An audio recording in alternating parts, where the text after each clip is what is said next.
అంటే గత ప్రభుత్వంలో ఈ లడ్డూపై ఇంత కల్తీ చేసి అసలు ఇంత రసాయనాలు కలిపిన లడ్డూ కల్తీ చేశారు. హిందూ సమాజం మీద దాడులు చేశారు. ముఖ్యంగా రామతీర్థంలో శ్రీరాముని చేర్చేయడం. అంటే ఎందుకు హిందూ సమాజం మీద గత ప్రభుత్వానికి ఎంత కక్ష? అసలు వాళ్ళు అసలు హిందువులు కాదు కదా. వైసీపీ వాళ్ళు హిందువులు కాదు, వాళ్ళు క్రిస్టియన్స్. వాళ్ళు చేయడానికి కానీ వాళ్ళకు ఉన్నది అది. మరి వాళ్ళు మనకెట్ట సాయం చేస్తారండి? వాళ్ళు కుక్క తోకను దెబ్బలు పెట్టి కడితే ఉంపిపోతుందా? కాదు కదా.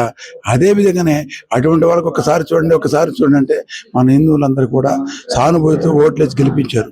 3 సంవత్సరాలకు 30 సంవత్సరాలు తీర్చుకున్నంత అప్పు చేసి బొట్టు పట్టించాడు భారతదేశాన్ని. అటువంటి వాడికి ఓట్లేసిన తప్ప మన హిందువులు సిగ్గుపడాలి మనం. తర్వాత ఇంకో రెండో విషయం, రోడ్లు సక్రమానంగా లేవు. ఏ ప్రజలను పట్టించుకోవాలా, కనీసం ఎమ్మెల్యేలను కూడా పట్టించుకోవాలా. అంత దుర్మార్గుడు ప్రపంచంలో మళ్ళీ రాడు. మానవులే కాదు, భగవంతుడు కూడా చూచి హిందూ సమాజం మీద ఎంత కక్ష కట్టాడు జగన్మోహన్ రెడ్డి. అంటే ఎంతో పవిత్రంగా మనం లడ్డూని చూస్తాం. అంటే తీసుకొచ్చే ప్రసాదాన్ని నలుగురికి పంచి పెడతా ఉంటాం. తిరుపతి వెళ్ళి వచ్చామని ఎంతో గొప్పగా చెప్పడం. అటువంటి తిరుమల మీద ఎందుకు కక్ష కట్టాడు? అదే ఫస్ట్ చెప్పాను కదా, అసలు హిందువు కాదు కదా.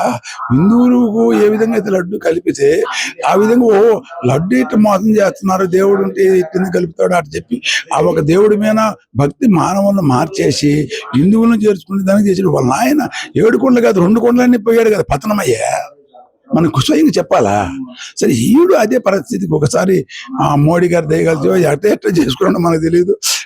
ఆయన సానుభూతితో గెలిచాడు. ప్రజలు ఒక్కసారి చూడండి అవకాశం ఇచ్చారు, కానీ దాన్ని సద్వినియోగం చేసుకోలేదు. మళ్ళీ ఇంకా రాలేడు, వచ్చినా కూడా నిలవలేడు. వైవి సుబ్బారెడ్డి, కరుణాకర్ రెడ్డి స్వయంగా లడ్డు కల్తీ జరిగిందని చెప్తున్నారు, కానీ బుకాయిస్తున్నారు వైసీపీ నాయకులు. వాళ్ళకు అది అంతే కదా నాయన. దుర్మార్గుడు ఎందుకు ఒప్పుకుంటాడు? వాడు ఒప్పుకోడు కదా. అట్టనే వీళ్ళు ఒప్పుకోకపోయినా అంతరాత్మ యందు అపరాధములు చేసి మంచివాని వల్ల మనుషుడు ఇతరులు ఎరుగుకున్న ఈశ్వరుడు ఎరుగడా అశ్వదాభిరామ మహాత్ములు చెప్పినారు. మన అంతరాత్మ ఒప్పుకోదు కదయ్యా.